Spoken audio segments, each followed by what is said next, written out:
Olá, mais uma vez estamos aqui juntos para a nossa alegria, estudando as lições de André Luiz através de Chico Xavier, procurando saber um pouquinho mais, fixar um pouquinho mais o que a gente já sabe. Vamos lá, os mensageiros, André Luiz e Chico Xavier, hoje capítulo 11. Belarmino, o doutrinador. As lições eram eminentemente proveitosas, traziam-me novos conhecimentos e, sobretudo, com elas, admirava cada vez mais a bondade de Deus que nos permitia a todos a restauração do aprendizado para serviços do futuro. Muitos de nós havíamos atravessado zonas purgatoriais de sombra e tormento íntimo, uns mais, outros menos. Bastara, contudo, o reconhecimento de nossa pequenez, a compreensão do nosso imenso débito, e ali estávamos todos reunidos em nosso lar, reanimando energias desfalecidas, reconstituindo programas de trabalho. Eu via em todos os companheiros presentes o reflorescimento da esperança. Ninguém se sentia ao desamparo, observando que numerosos médios prosseguiam em valiosa permuta de ideias referentemente ao quadro de suas realizações, e ouvindo tantas observações sobre doutrinadores, perguntei a Vicente em tom discreto: não seria possível, para minha edificação, consultar a experiência de algum doutrinador em trânsito por aqui? Recolhendo notícias de tantos médios com enorme proveito, creio não deveria perder essa oportunidade. Vicente refletiu um minuto e respondeu: procuremos Belarmino Ferreira. É meu amigo há muitos meses. Aqui o companheiro, através de grupos diversos, Belarmino lá estava a um canto, em palestra com um amigo. Fisionomia grave, gestos lentos, deixava transparecer grande tristeza no olhar humilde. Vicente apresentou-me, afetuoso, dando início à conversação edificante. Após a troca de alguns conceitos, Belarmino falou comovido: com que então meu amigo deseja conhecer as amarguras de um doutrinador falido? Não digo isso, obtemperei a sorrir. Desejaria conhecer sua experiência, ganhar também a sua palavra educativa. Ferreira esboçou um sorriso forçado que expressava todo o absinto que ainda lhe queimava a alma, e falou: a missão do doutrinador é muitíssimo grave para qualquer homem. Não é sem razão que se atribui a nosso Senhor Jesus o título de mestre. Somente aqui vim ponderar bastante essa profunda verdade. Meditei muitíssimo, refleti intensamente e concluí que, para atingirmos uma ressurreição gloriosa, não há, por enquanto, outro caminho além daquele palmilhado pelo doutrinador divino. É digna de menção a atitude dele, abstendo-se de qualquer escravização aos bens terrestres. Não vemos passar o Senhor, em modo o Evangelho, senão fazendo o bem, ensinando o amor, acendendo a luz, disseminando a verdade. Nunca pensou nisso? Depois de longas meditações, cheguei ao conhecimento de que na vida humana, junto aos que administram e aos que obedecem, há os que ensinam. Chego, pois, a pensar que nas esferas da crosta há mordomos, cooperadores, servos, muitos, especialmente os que estimam dever ser os últimos. Entende o meu irmão? Ah, sim, havia compreendido perfeitamente. A conceituação de Belarmino era profunda e irrefutável. Aliás, nunca ouvira tão belas apreciações relativamente à missão educativa. Após ligeiro intervalo, continuou sempre grave: há de estranhar, certamente, tenha eu fracassado, sabendo tanto. Minha tragédia angustiosa, porém, é a de todos os que conhecem bem, esquecendo-lhe a prática. Calou-se de novo, pensou e prosseguiu: faz muitos anos saí de nosso lar com a tarefa de doutrinação no campo do espiritismo evangélico. Minhas promessas aqui foram enormes. minha abnegável Elisa dispôs-se a acompanhar-me no serviço laborioso. Ser-me-ia companheira desvelada, abençoada, amiga de sempre. Minha tarefa constaria de trabalho assíduo no Evangelho do Senhor, de modo a doutrinar, primeiramente, com um exemplo e, em seguida, com a palavra. 2 colônias importantes que nos condiziam enviaram muitos servos para a mediunidade e pediram ao nosso governador cooperasse com a remessa de missionários competentes para o ensino e orientação. Não obstante meu passado culposo, candidatei-me ao serviço com o endosso do ministro Gedeão, que não vacilou em auxiliar-me. Deveria desempenhar atividades concernentes ao meu resgate pessoal e atender a tarefa honrosa, veiculando luzes a irmãos nossos nos planos visível e invisível.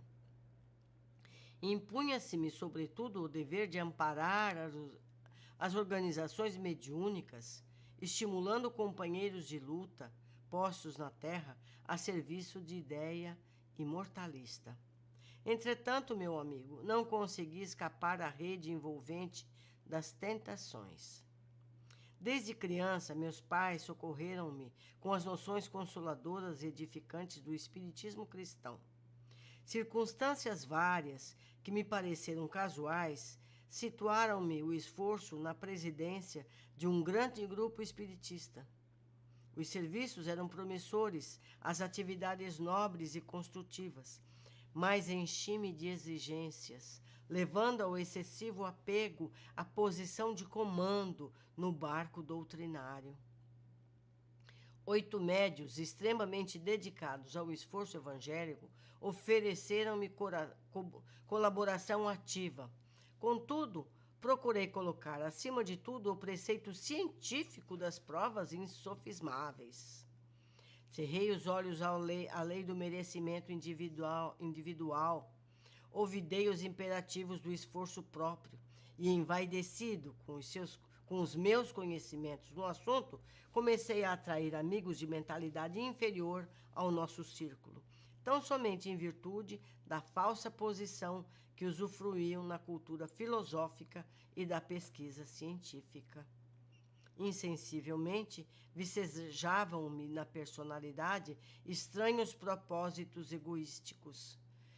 Meus novos amigos queriam demonstrações de toda sorte, e, ansioso por colher colaboradores da esfera da autoridade científica, eu exigia aos pobres médiuns longas e porfiadas perquisições nos planos invisíveis.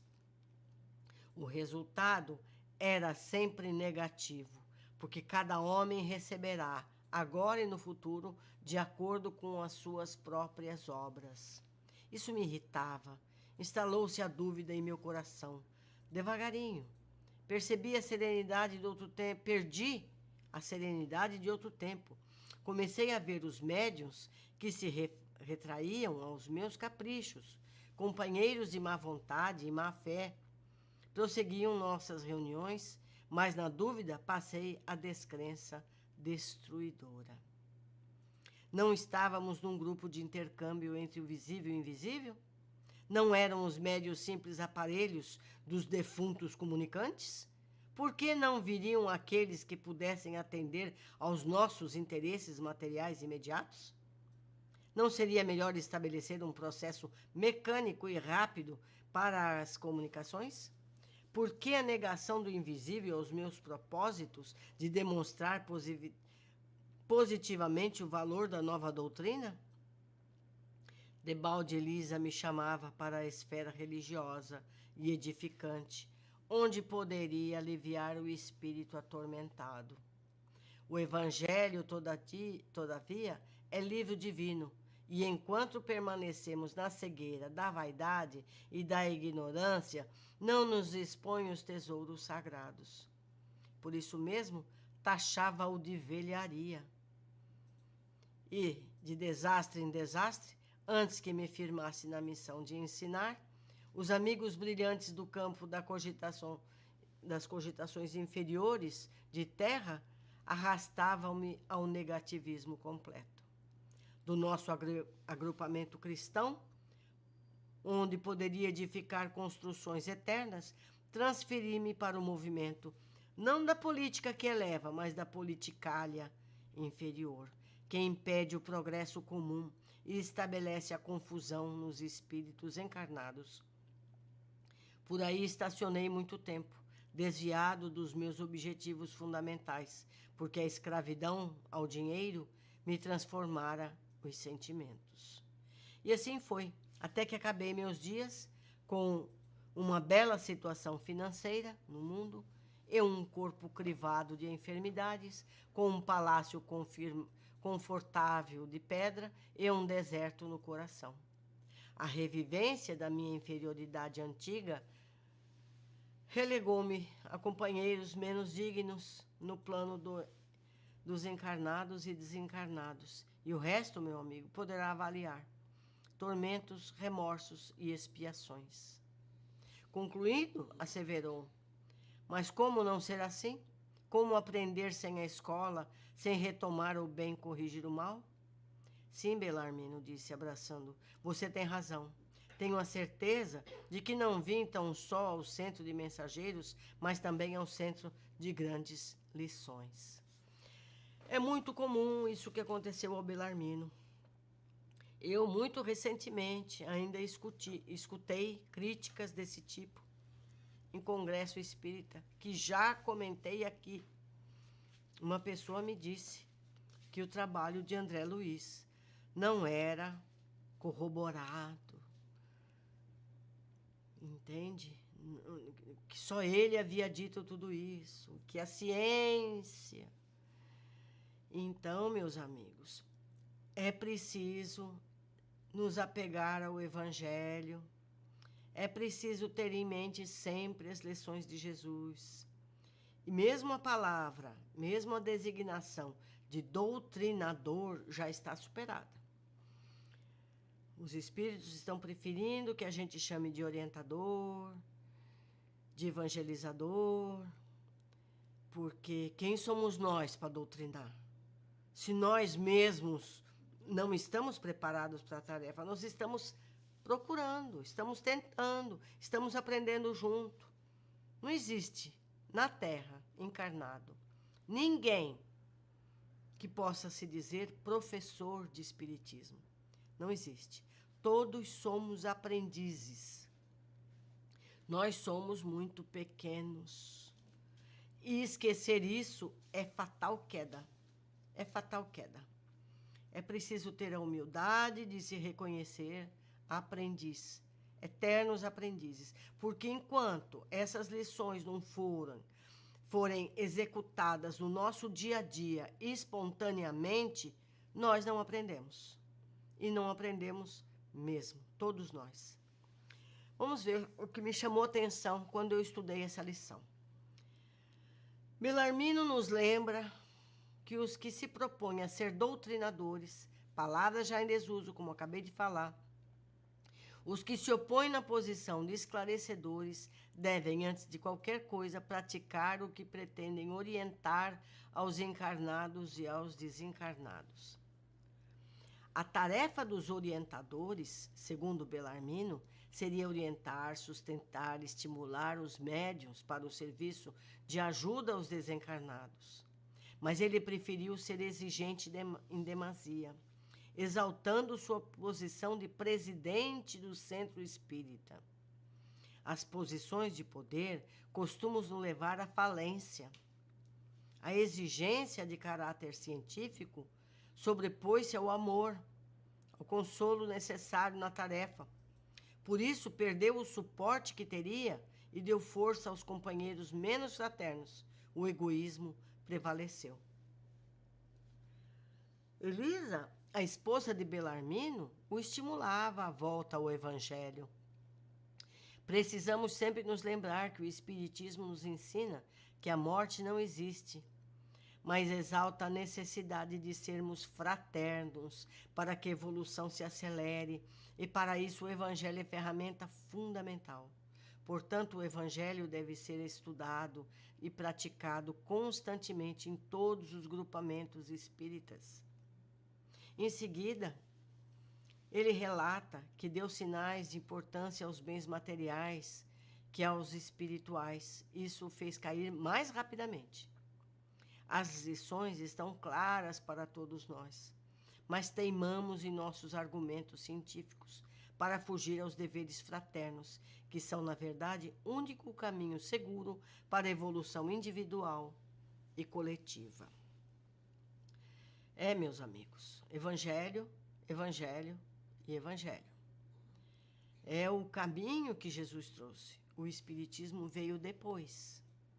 Então é preciso que as coisas venham antes e em sua ordem. Nós podemos estudar as leis espirituais, mas temos que ter o Evangelho. De nada adianta seguirmos as filosofias, seguirmos os dados científicos, os esclarecimentos de que a morte não existe, se não tivermos no nosso comportamento diário o Evangelho. Jesus vem na frente de tudo, sempre. Pessoalmente, pretendemos, eu e meu esposo, a fazermos um estudo semelhante, específico do Evangelho. Vai estar no canal. Estamos nos preparando psicologicamente, tecnicamente, para trazer o melhor possível. Pretendemos fazer isso o quanto antes. E eu conto com vocês todos para nos ajudarem nessa tarefa. Mais uma vez, reitero que gostaria muito que vocês comentassem esse capítulo aqui conosco, deixassem suas impressões, e para que a gente possa trocar. Trocando fica mais fácil, porque o que eu não vi, vocês viram e trazem para mim. O que eu vi e vocês não viram, vocês escolhem.